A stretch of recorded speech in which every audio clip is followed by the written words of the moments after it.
마가복음 6장이 좀 본문이 깁니다. 그래서 본문을 좀 봤는데 6가지 사건이 나와요. 6장에는 6가지 사건이 나오는데 크게 2가지 이 중요한 사건이 나오고 이제 그다음에 이제 여러 가지 또 사건들이 나오는데 6가지가 처음에는 뭐 전도에 관한 에피소드가 나옵니다.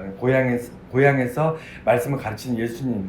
그래서 그 이웃들이 예수님이 어린 시절을 알고 있던 이웃들이 예수님의 어떤 기적이나 그 말씀에 대하여 신뢰하지 못하고 이 능력이 어디서 왔는가 하면서 예수님을 이제 핍박하고 예수님을 쫓아내는 그런 장면이 나오고요. 그 다음에 예수님께서 12제자를 파송하는, 다시 말해 전도를 위해서 이제 보내시면서 그들에게 당부하시는 그런 내용들이 있습니다. 이 2가지 전도에 대한 이야기들이 나오고 나서 2가지 중요한 사건이 나오는데, 하나는 세례 요한이 이제 세례 요한을 죽인 헤롯에 대한 고백들이 나오고요. 그다음에 또 하나는 5,000명을 먹이기는 우리가 잘 아는 오병이어의 사건이 나옵니다. 그리고 나서 이제 뒤편에 바다 위를 걸으시는 예수님과 겟세마네 동산에서 이제 사역을 하시는 그런 예수님의 모습, 이 이야기들 6가지가 이제 나옵니다. 내용이 굉장히 많은데 자세하게는 못합니다. 시간이 없어서. 그래서 간단하게 짚어보고 우리가 이 말씀들을 보겠습니다. 첫 번째로 전도에 대한 이야기가 2가지가 나오는데, 첫 번째는 고향에서 배척당하시는 내용인데, 우리가 이제 주보에도 써놨지만 사실은 전도라는 말을 우리가 이제 교회를 다니면서 참 많이 듣는데, 전도의 제일 먼 곳은 사실은 우리에게 제일 가까운 사람이라는 거 우리가 잘 알잖아요. 가족을 전도하는 게 제일 어렵습니다. 세상에서 제일 어려운 게, 이 어느 조직이나 가면요, 그 종교 얘기하고 정치 얘기는 하지 말자 이런 얘기를 꼭 요새는 그 필수적으로 하더라고요. 왜냐하면 이게 끝이 없어요. 서로 논쟁하기 시작하면요. 그래서 부모 자식 사이에도 종교 얘기를 안 합니다. 요새는 뭐 그렇게 됐더라고요. 예전에는 좀 그러니까 자식이 부모에게 감히 종교나 정치 얘기를 할 수는 없었지만, 예전에는 부모가 자식에게 강요할 수는 있었어요. 사회 분위기가 그랬습니다. 그래서 이제 가부장적인 그런 사회다 보니까 부모가 자녀에게 뭐 당연히 종교라든가 아니면 뭐 정치라든가 아니면 뭐 이런 것들을 이제 세습하듯이 이제 강요를 했습니다. 그래서 태어나서 죽을 때까지, 예를 들어 부모가 이제 불교 또는 뭐 아니면 유교 이런 거에 심취되어 있고 거기에 집중되어 있으면 거기에 따라서 살 수밖에 없어요. 다른 선택을 할 수가 없습니다. 자녀들은. 그래서 그렇게 평생 살다 보니까 그 사람의 또 자녀는 또 그렇게 종교가 세습되고, 이게 이제 과거의 어떤 삶이었다면 예수님 때도 별반 다르지 않았어요. 그런데 이 당시에 정말 중요했던 건 뭐냐면, 예수님이 전파하시고 하나님에 대해서 가르쳐 주시는 게 이게 일반적이지 않았어요. 그러니까 사람들이 예수님의 말씀을 신기하게 듣긴 했지만, 이것을 흔히 자기들이 들어왔던 그 기독교, 그러니까 하나님을 믿는 이들의 전통적인 종교 의식과 많이 달랐습니다. 그래서 사람들이 신기해하고 좀 새롭게 느끼긴 했지만 되게 조심스러워했어요. 그러니까 제일 먼저 가족들이나 이런 사람들이 예수님의 능력이 나타나는 것, 사람들을 고치고 하늘나라에 대해서 전하고, 그리고 제일 중요한 건 뭐냐면 예수님께서 내가 누군지를 얘기하시잖아요. 그게 전도를 하던 아니면 뭐 하나님 나라를 가르치시던 모든 사역의 핵심은 뭐냐면 내가 누구냐를 가르치시는 거거든요. 그런데 당시에 가족들이나 이런 사람들을 받아들일 수가 없었어요. 마찬가지입니다. 우리 자녀들이 부모나 아니면 형제들이나 이웃들에게 복음을 전할 때 가까우면 가까울수록 사람들한테 복음이 전해지지 않는 이유는 뭐냐면, 사람들에게 나는 너를 안다는 거예요. 그러니까 우리가 복음을 전할 때 그 대상이 나는 너에 대해서, 너가 어릴 때 어떻게 자라는지도 알고, 너가 어떤 생각을 가지고 있고, 너가 어떻게 살아왔는지 내가 잘 아는데, 네가 복음을 나한테 전한다고 내가 너에게 너의 복음을 받아들인다고? 그건 말이 안 돼. 이런 식으로 이해를 하기 때문에 복음이 전파가 안 되는 거예요. 그러니까 몰라야 돼요. 모른다고 생각해야 돼요. 그러니까 복음뿐만 아니라 우리가 어떤 소통이 이루어지고 장벽이 무너지고 사람 대 사람 사이에 어떤 왕래가 있으려면요, 일단 상대방에 대해서 모른다, 내가 저 사람에 대해서 모른다는 전제가 있어야 되는데, 내가 저 사람 잘 안다 그러면 소통이 일어나지 않습니다. 그래서 정말 예수님의 그 고향 땅은요, 가장 저주받은 땅이 돼버렸어요. 가장 축복받은 땅이 될 수도 있었는데, 가장 행복한 땅이 될 수도 있었는데, 그들이 내가 예수를 잘한다는 그런 착각 때문에 복을 걷어찼습니다. 또 하나는 뭐냐면, 12제자를 파송하실 때 이들이 엄청난 능력이 예수님께서 주셨거든요. 병자를 고치고요. 그 다음에 이적이 막 일어납니다. 그냥 전도할 때 그냥 보내서 말로만 하는 게 아니고요. 많은 지역에 예수님처럼 놀라운 기적들을 일으키면서 전도를 하는데, 그럼에도 불구하고 사람들이 예수님의 제자들이나 예수님을 영접을 했을까요? 안 했을까요? 그게 하는 사람도 있고 안 하는 사람도 있었다니까요. 그러니까 예수님께서 말씀하시는 거예요. 너희들을, 그러니까 전하는 것은 예수의 제자들의 의무예요. 전하는 거는 우리가 의무예요. 의무. 안 하면 안 됩니다. 전하는 건 하지만 우리는 꼭 결과가 우리 책임인 것처럼 생각하는데, 결과는 우리 책임이 아니에요. 우리가 여러 번 반복해서 우리가 들었는데, 전하는 건 우리의 사명이지만 결과, 그들이 받아들이고 예수님을 영접하는 건 그거는 그들의 몫이에요. 예수님의 제자들은 기적을 통해서 병자를 고치고 하나님의 나라를 전하면서도 받아들이지 않는 사람들이 태반이었습니다. 이상하지 않습니까? 엄청난 놀라운 일들을 이렇게 기적을 일으키는 그 예수님의 제자들의 기적을 보면서도, 자기들의 병이 고침을 받으면서도 예수님의 제자들의 그 전도를 받아들이지 않았어요. 왜냐하면 그렇게 받아들인 그 복음이 핵심이 뭐냐면 예수가 메시아라는 거거든요. 하나님의 자녀라는, 하나님의 독생자 예수, 하나님의 자녀이고 그 다음에 신적인 존재라는 것을 받아들여야 되는데, 이걸 만약에 받아들이면요, 이스라엘 사람들은 그 사회에서 굉장히 위험해집니다. 마찬가지예요. 오늘날도 예수를 믿는 사람들이 왜 지역사회나 주변의 사람들로부터 받아들여지지 못하냐면, 예수를 믿는 것이 좋은 일이다, 윤리적으로 좋은 일이다, 이렇게 되면 사람들이 왜 싫어하겠어요? 그렇지 않습니까? 전도를 하는데 예수 믿으면 정말 좋은 일이 많이 생기고 정직하게 살게 되고 윤리적으로 훌륭한 사람이다, 훌륭한 사람이 될 수 있다, 이렇게 얘기하면 사람들이 예수를 거부할 이유가 없잖아요. 그런데 예나 지금이나 핵심은 뭐냐면 예수가 유일하다는 거예요. 다른 무엇으로도 구원받을 수 없다고 전하는 거거든요. 불교로 안 된다는 거예요. 절에 가서 이거 아무리 해도 안 된다는 거예요. 그게 전제로 되기 때문에 사람들이 싫어해요. 그렇지 않습니까? 예수의 제자들도 마찬가지였어요. 복음을 전하는데 하나님의 백성들이 하나님을 잘 믿는데, 하나님을 잘 믿어도 안 돼. 왜냐하면 우리들은 이미 하나님의 백성이지만 우리들은 하나님의 백성이기 때문에 자동적으로 천국 가는 게 아니라는 거예요.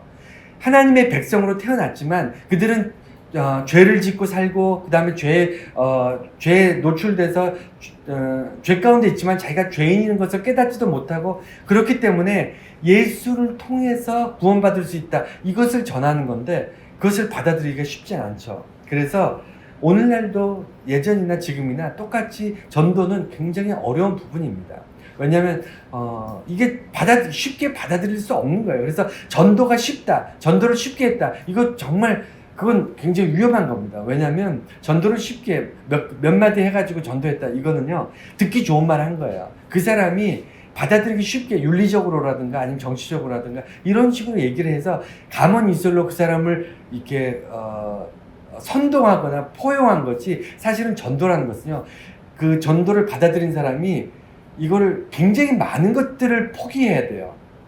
예수의 복음을 받아들이는 것은요, 굉장히 많은 것들을 포기해야 되고 엄청난 결단을 해야 됩니다. 그래서 쉽지 않아요. 그래서 가까운 사람일수록 더 어려운 것이 사실입니다. 네, 어쨌든 그렇고요.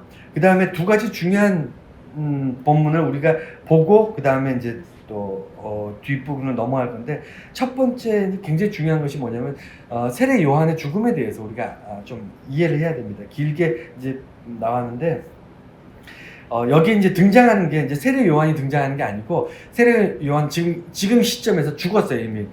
왜 죽었냐면 헤롯 왕이 분봉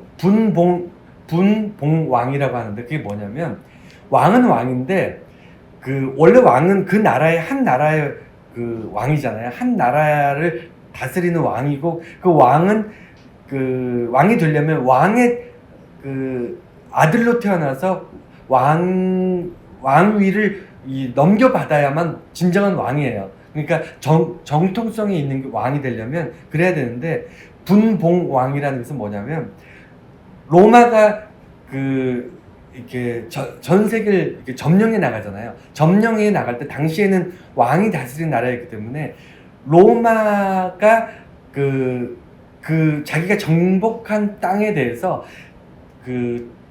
나름대로 자치권을 줘요. 그러니까 정복했지만 로마에 속한 것이 아니고, 로마의 어떤 정치나 이런 것들을 통해서 그 땅에 왕도 세우고, 그다음 세금은 걷어서 이제 로마로 보내지만 그 정치나 문화나 이런 것도 어느 정도 용인을 해줍니다. 그렇기 때문에 이스라엘 땅에 여전히 대제사장이나 종교 지도자들 이런 사람들이 있었어요. 그리고 왕도 있었습니다. 근데 그 왕은 누구냐면 로마가 세웠는데 전체 왕이 아니에요. 그러니까 지금으로 따지면 도지사 정도 되는 거예요.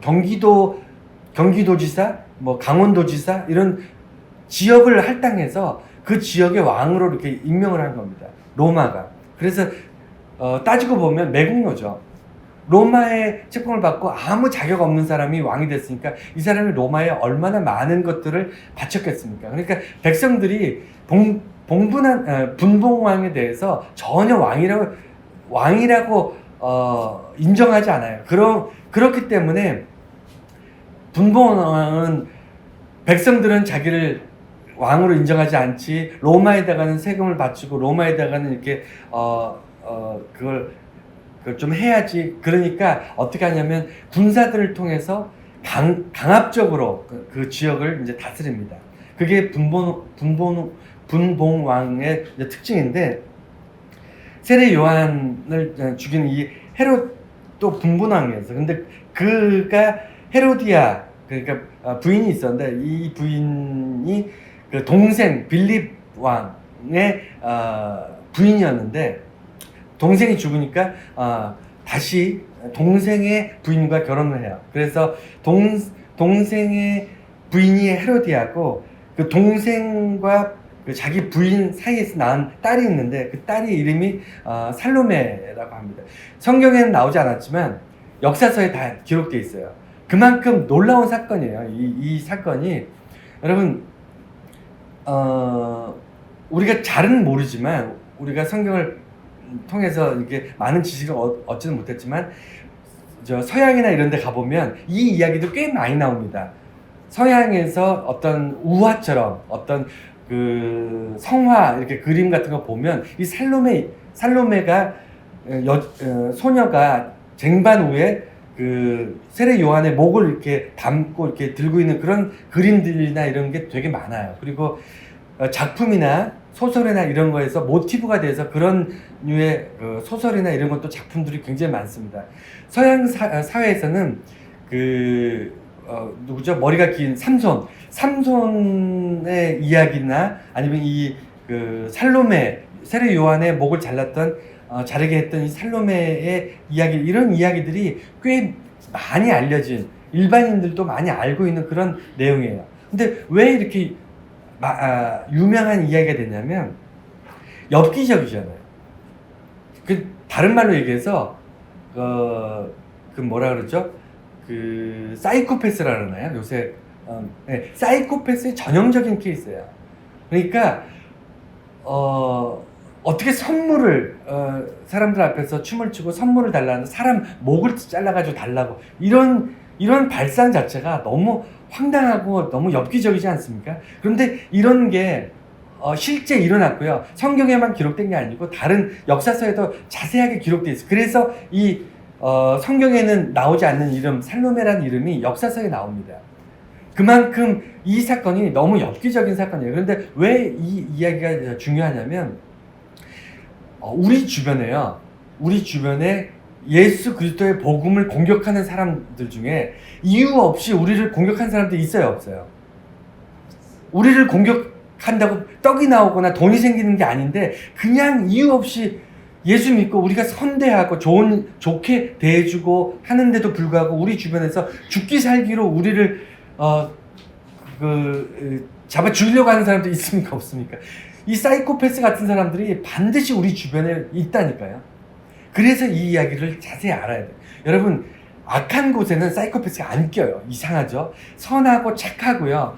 그 다음에 복된 그런 삶을 살길 원하고 사람들한테 베풀려고 하는 사람들 주변에 꼭 이런 사이코패스나 이런 사람들이 달라붙어요. 소시오패스, 사이코패스 이런 사람들이 붙어가지고 우리를 괴롭힙니다. 왜냐면 우리 같은 사람들이 그들에게는 참 가지고 놀기 편한, 정말 이용해 먹기 편한 사람처럼 보이기 때문이에요. 하여간 이 사건은 굉장히 유명하다는 것. 그래서 자세하게는 여러분들이 여러 가지 고전 작품들이나 그림들을 통해서 한번 보시면 인터넷이나 이런 거 찾아봐도 이 살로메에 대한 그림이나 이야기들은 꽤 많이 발견할 수 있습니다. 그러면 우리는 이 역사적 사건에서 무엇을 캡처해야 되냐면 세례 요한의 죽음이라든가 헤로디아, 살로메 이 이야기도 중요하지만 더 중요한 것은 세례 요한이 왜 예수님의 사역 이전에 이렇게 허무하게 죽을 수밖에 없었는가. 만약에 여러분들이 어떻게 생각하세요? 제가 훌륭한 그래서 영향력이 있고 한국 교회에 놀라운 어떤 영향력을 미치는 훌륭한 사람이 됐다. 얼마 생각만 해도 좋습니까? 그죠? 상상만 해도 너무 좋은데 한국을 움직이는, 세계를 움직이는 훌륭한 어떤 지도자의 위치에 올랐다. 굉장히 많은 덕망이 쌓이고 많은 사람들이 저를 지지하고 따른다. 그러면 어떻게 해야 될까요? 그러면요, 사라져야 돼요. 그게 원칙입니다. 내가 높아지고 내가 유명해지면요, 절대 안 돼요. 예수의 사역자는요, 예수를 위해서 죽기까지 충성하지만 자기의 이름이 드러나면 안 되는 거예요. 근데 세례 요한은요, 너무 유명해졌고요. 예수님이 사역을 시작하는데 세례 요한의 어떤 그늘에 가려지게 됐습니다. 그래서 세례 요한은요, 왜 유명해졌는지를 먼저 알아야 되고 왜 사라져야 되는지를 알아야 됩니다. 왜냐하면 우리가 그런 삶을 살아야 돼요. 예수 그리스도의 큰 사역을 하는 사람들은요, 욕심내면 안 됩니다. 욕심내면 안 돼요. 먼저 세례 요한은요, 정치적이었어요.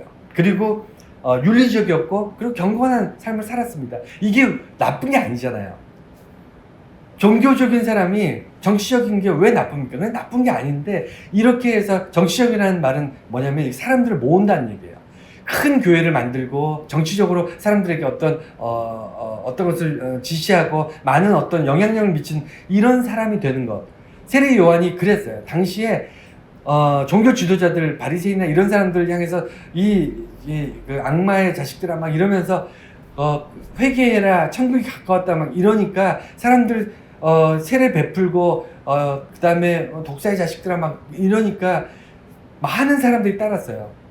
정치적으로 정말 억눌려 있었거든요. 종교 지도자들의 지도자들의 만행에 일반 서민들이 마음이 피폐해 있었어요. 영적으로 피폐해 있었는데 세례 요한이라는 선지자가 갑자기 400년 동안 조용했었는데 400년 만에 선지자가 불쑥 나왔으니까 온 백성들이 이 사람을 따를 수밖에 없었어요. 거기다가 이 사람은요, 굉장히 윤리적이었어요.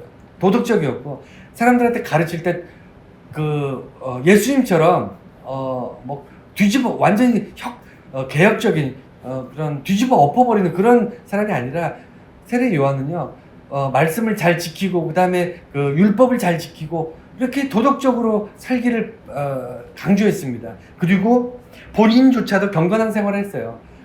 누가 봐도 세례 요한은요, 사막에 살았습니다. 석청을 먹고 그 다음에 그러니까 옷도 낙타 털어지고 그리고 자기를 위해서 뭘 쌓지를 않았어요. 요새는 조금만 유명해지고 조금만 교회가 크면 다 자가용 몰고 심지어는 기사 대동해서 이렇게 목사님들 목회하는 사람들 되게 많거든요. 이거는요,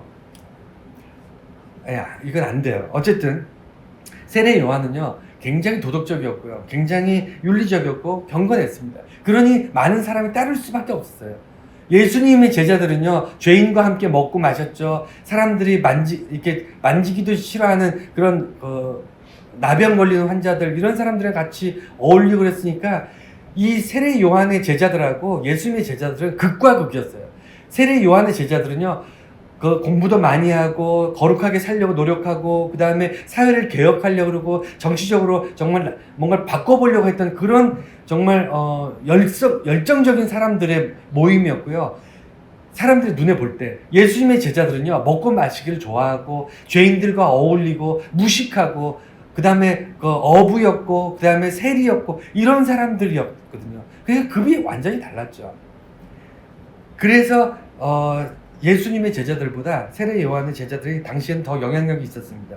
그럼에도 불구하고 세례 요한이 예수님으로부터 분리돼서 그가 죽을 수밖에 없었던 이유는요, 예수를 믿는 사람들은 다 죽어야 되는 거 아니에요. 어떤 사람이냐면 예수의 길을 그러니까 사람들에게 펼치기 위해서 예수님의 복음을 펼치는 과정에서 먼저 사역자로 일을 하는 사람들, 예수님의 사명을 가진 사람들은 반드시 죽어야 되는 거예요. 그러니까 생명이 끝나는 죽음, 그 얘기가 아니라 죽어야 된다는 게 뭐냐면 자기가 드러나면 안 된다는 거예요. 죽기까지 충성을 하는데, 그래서 죽어도 충성, 살아도 충성, 이게 사역자의 삶인데 가장 중요한 건 뭐냐면 자기 이름이 드러나면 안 돼요. 자기 이름이 드러나는 순간 예수가 가려지는 겁니다. 그래서 이 세례 요한의 삶을 통해서 사역자들은 어떤 삶을 살아야 되는가를 보여준 대표적인 사건이에요.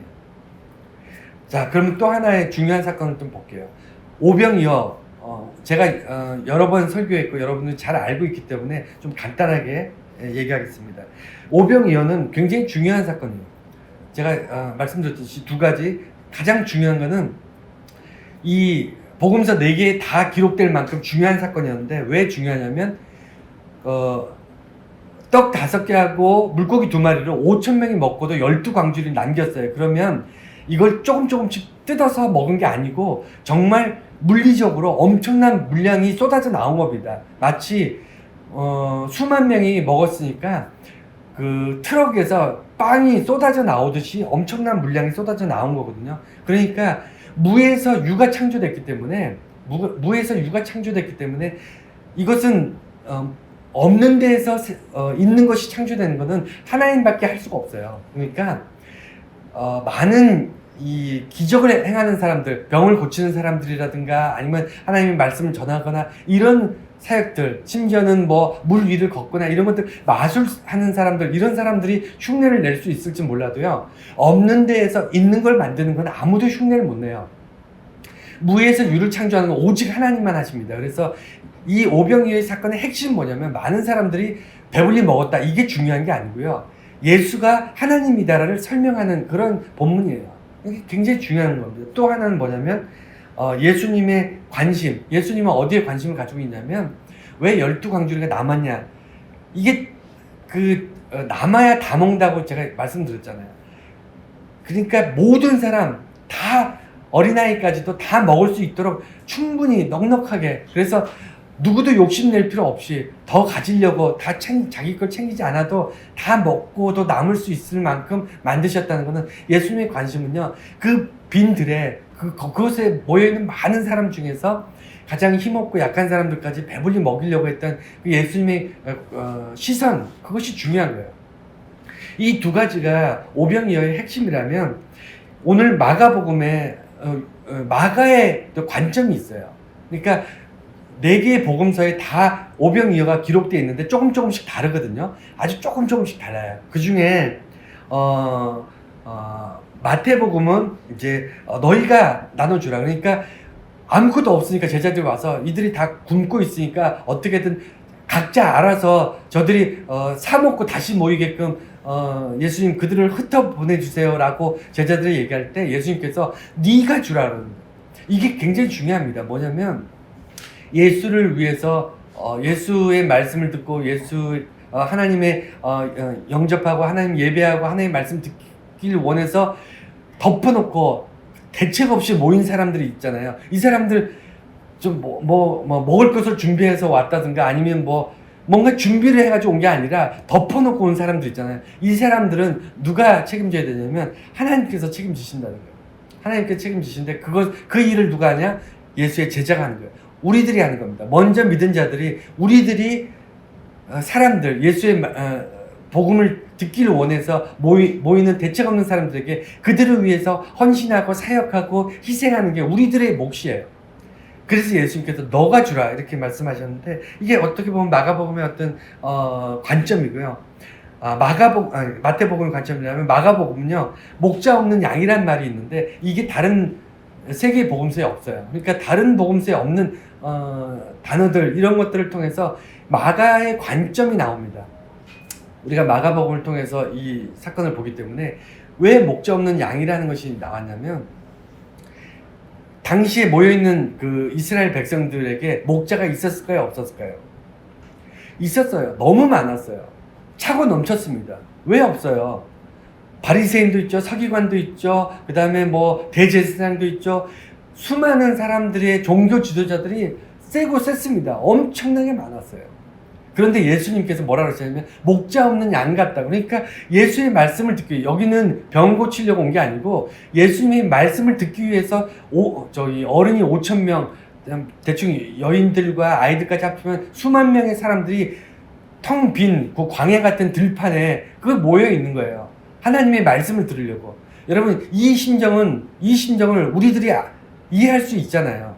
우리 주일날 왜 여기 이렇게 모이죠? 왜 집에서 피곤한데 발 뻗고 더 푹 자고 그다음에 텔레비 보고 놀러 나갈 수 있는데 왜 주일날 아침에 일어나서 부시부시 이렇게 교회에 모여서 예배드리고 왜 그렇죠? 갈급하니까. 목마르니까 모이는 거예요. 목마르니까 하나님께 예배드리고 싶고 찬송하고 싶고 말씀을 듣고 싶은 이 목마름 때문에 모이는 겁니다. 안 그런가요? 의무적으로 모이는 건가요? 이 광야에 모인 이 수많은 사람들은요 갈급했어요. 이 목말랐어요. 이게 중요합니다. 이들이 목마른 이유는요 목자가 없었어요. 여러분 왜 목자가 없다고 예수님께서 말씀하셨냐면 목자가 너무너무 많았는데 종교 지도자가 많았는데 이들의 마인드는 뭐냐면 종교 지도자를 위해서 백성들이 있었을까요? 백성들을 위해서 그러니까 다시 말해서 목자를 위해서 양이 있습니까? 양을 위해서 목자가 있습니까? 양을 위해서 목자가 있어야 정상이잖아요. 그런데 예수님 눈에 보니까 목자를 위해서 양이 있는 거예요. 교회를 위해서 성도들이 있는 거예요. 목사를 위해서 교인들이 있는 거예요. 그러니까 예수님 눈에는 이건 목자 없는 양이라는 겁니다. 교인을 위해서 목사가 있는 거고요. 교인들 때문에 교회가 있는 거고요. 그렇지 않습니까? 그 목자의 존재 이유는요. 양 때문이에요. 양이 있기 때문에 목자가 있는 건데 목자들은 많은데 그 목자들이 자기를 위해서 그러니까 거꾸로 된 거죠.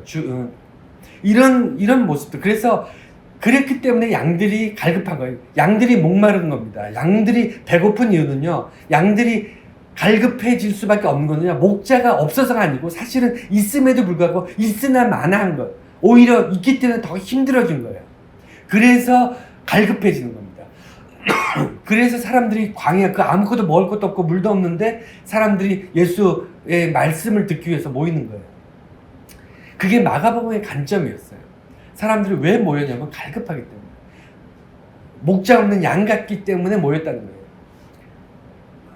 네, 그리고 이제 시간이 많이 지나서 이제 좀 넘어갈게요.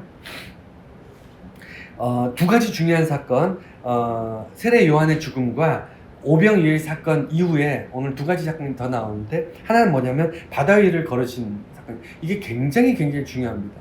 왜 중요하냐면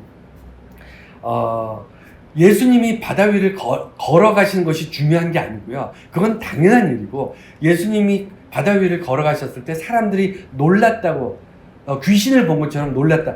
우리가 만약에 이 상황이 됐다면 똑같을 거예요. 그쵸? 똑같을 텐데 중요한 것은 뭐냐면 이 사람들이 놀란 이유예요. 이거를 알아야 돼요.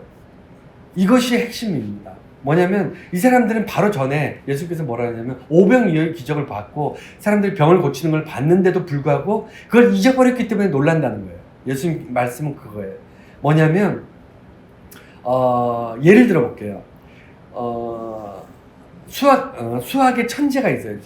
제가 제 친구가 하나 있는데 수학적으로 천재다. IQ가 한 150, 한 180 정도 돼서 수학으로는 천재적인 친구가 있다. 그러면 그 친구가 예를 들어 어느 날 기하학을 막 풀어요. 저는 무슨 내용인지도 모르는데 이 친구는 이렇게 대충 이렇게 하더니 풀었어요. 그래서 제가 와 대단하다.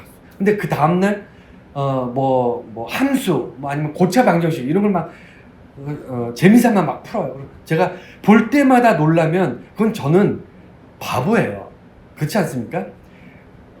그 친구가 수학적으로 천재고 IQ가 180이다, 200이다 그러면 매일매일 저는 도저히 풀 수 없는 그런 어려운 문제들을 매일매일 풀어나가는 것에 대해서 왜 놀라죠? 놀랄 이유가 없지 않습니까? 그렇죠? 예를 들어 그렇습니다. 정말 마음이 너무 백옥같이 착하고 깨끗한 친구가 있어요. 정말 너무너무 착한 친구가 있어요. 그러면 그 친구가 오늘은 길 가다가 어떤 어려운 사람들이 있는데 그 사람들한테 자기가 입고 있던 옷을 벗어줘요. 그럼 세상에 어떻게 이럴 수가 있지 하고 박수를 치고 놀라지만 그 다음날 그 친구가 또 다른 사람들에게 자기가 무엇인가를 베풀고 나누고 희생하고 하는 모습을 보면서 또 놀랄까요? 그건 계속 놀란다면 저한테 문제가 있는 거예요. 이게 중요한 겁니다. 뭐냐면 예수 그리스도를 믿는 우리들이요. 그 현상, 능력에 시선이 맞춰져 가지고 예수님이 오늘은 어떤 기적을 베푸실까? 나에게 오늘 무엇을 주실까? 오늘도 예수님께서는 나에게 무엇을 베푸실까? 여기에 초점이 맞춰져 있으면요. 매일 놀랍니다.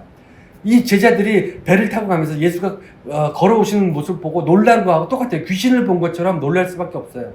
우리도 혹시 그렇게 살고 있지 않는가 돌이켜봐야 됩니다. 우리는 본질을 예수가 누구신가를 알면요. 놀랄 이유가 없어요. 하늘을 날아다녀도 놀라지 않을 겁니다. 그렇지 않습니까? 물 위를 걷는 게 뭐가 놀랍습니까? 오병이어로 5,000명을 먹이는 게 왜 놀라워요? 죽은 사람을 살리는 게 왜 놀라운가요? 왜 병든 자를 고치는 것이 왜 놀랍죠? 그 놀라울 일이 아니에요. 예수 그리스도가 하나님의 독생자 예수이시고 우리 구원자시고 하나님과 삼위일체이신 정말 신성과 인성을 같이 가지고 계신 분이라는 걸 우리가 알면요. 예수에 대해서 놀랄 이유가 없습니다. 내가 살면서 기적을 경험하잖아요. 내가 기도했는데 기도가 응답이 됐어요. 내가 정말 너무너무 이거 불가능한 일인 것 같아서 내 힘으로는 내 노력으로는 안 되기 때문에 주님 도와주십시오라고 기도를 했는데 그것이 이루어졌어요. 그러면 우리가 놀라나요? 그거 왜 놀랄 일이죠? 하나님께 기도했는데 하나님께 기도했는데 예수의 이름으로 기도했는데 그것이 이루어지는 게 왜 놀랍죠? 우리가 놀라는 건요. 예수 그리스도의 능력에만 관심이 있기 때문이에요. 우리가 예수 그리스도가 누군지 본질을 들여다보면요. 예수 그리스도를 통하여 이루어지는 모든 우리의 삶의 기적적인 일들은요. 놀랄 일이 아니고 당연한 일이 됩니다. 당시에 예수님께서 그것을 말씀하고 싶으신 거예요. 이 바다 위를 걸으신 사건을 통해서. 그리고 마지막으로 겟세마네가 나오는데 이 이야기는 겟세마네는요. 예수님과 특별한 곳이에요. 지금 마가복음이 길복음이라 해서 마가복음 6장까지 오면서 집안에서 아니면 무슨 이런 게 없어요. 전부 길바닥에서 예수님께서 복음을 가르치시고 병을 고치시고 길에서 이렇게 사역이 있었는데 비로소 그 길을 쭉 걷다가 갈릴리 지역과 벳세다 지역이나 막 이렇게 주변 외진 지역으로 이렇게 돌다가 드디어 예루살렘 앞에까지 오신 거예요. 겟세마네는 예루살렘 성전 근처에 있어요. 그래서 왜 그게 유명하냐면 이스라엘은 온 나라의 그 남자들이 1년에 몇 번씩 특히 6월절을 전후해서 예루살렘에 다 모입니다. 성전에 예배드리는 것이 그의 전통이기 때문에 그걸 해야 되기 때문에 1년에 며칠씩 온 나라에 이제 사람들이 모이는데 아주 먼 곳에는 못 오죠. 근데 하여간 많이 모여요. 성전에 많이 모이면 이스라엘 안에 다 들어가서 잠잘 데가 없습니다. 그렇지 않겠어요? 그 뭐 도시가 조그만데 지금야 크지만 옛날엔 조그만 이스라엘 그 아무리 수도라지만 온 나라의 사람들 한꺼번에 다 몰리면 누울 데도 없고 뭐 서 있을 때도 먹을 데도 없으니까 주변에 언덕이나 이런 데서 먹고 자고 했어요. 그 유명한 데가 대표적인 데가 겟세마네. 거기서는 이제 그 예루살렘 그 성전이 보이기 때문에 그곳에서 많이들 이제 노숙을 했는데 예수님께서 왜 겟세마네가 중요하냐면 거기서 최후의 만찬과 그 다음에 마지막 기도 하나님 앞에 겟세마네 기도를 통해서 자기를 들이시는 하나님 내 뜻대로 마시고 하나님 뜻대로 하세요라는 놀라운 기도가 이루어진 곳이 겟세마네예요. 지금 겟세마네 앞까지 온 겁니다. 예수님께서 그곳에서 사역을 펼치시는데 왜 겟세마네를 제가 말씀드리냐면 이전까지 갈릴리 지역이나 이곳에서는 자기를 죽이려고 하는 사람은 없었어요. 예수님이 기적을 베풀고 천국을 이야기할 때 들으러 오고 병 고침을 받으려고 하는 사람들 많았지만 예수를 죽이려고 하는 사람은 많지 않았는데 예루살렘 이제 겟세마네를 통과해서 예루살렘으로 들어가면 이제부터는 예수님이 죽을 수 있는 예수님 죽이려고 하는 사람들이 많이 있어요. 그 경계선상에 있는 겁니다. 여러분 내 인생에 겟세마네가 있는지를 한번 보셔야 돼요.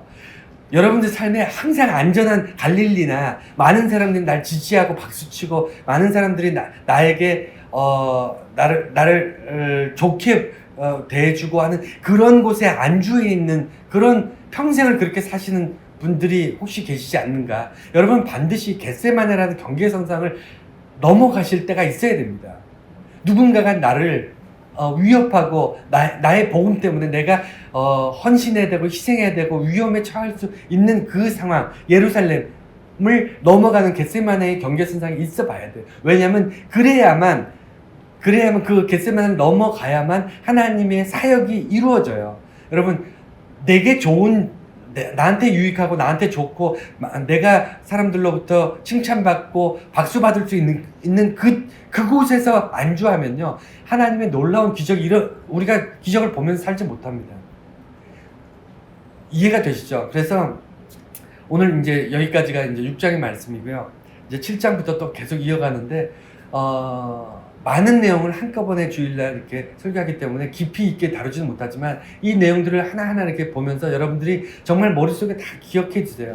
마가복음 이거 16장까지만 이렇게 한번 말씀을 깊이 좀 접근하면요. 여러분들이 여지까지 살면서 경험해 보지 못했던 새로운 어떤 안목이 생깁니다. 영적인 안목이 생기고요. 말씀을 접할 때마다 정말 그 말씀이 내게 힘이 된다는 것을 정말 실감할 수 있는 그런 인생들을 사시게 됩니다.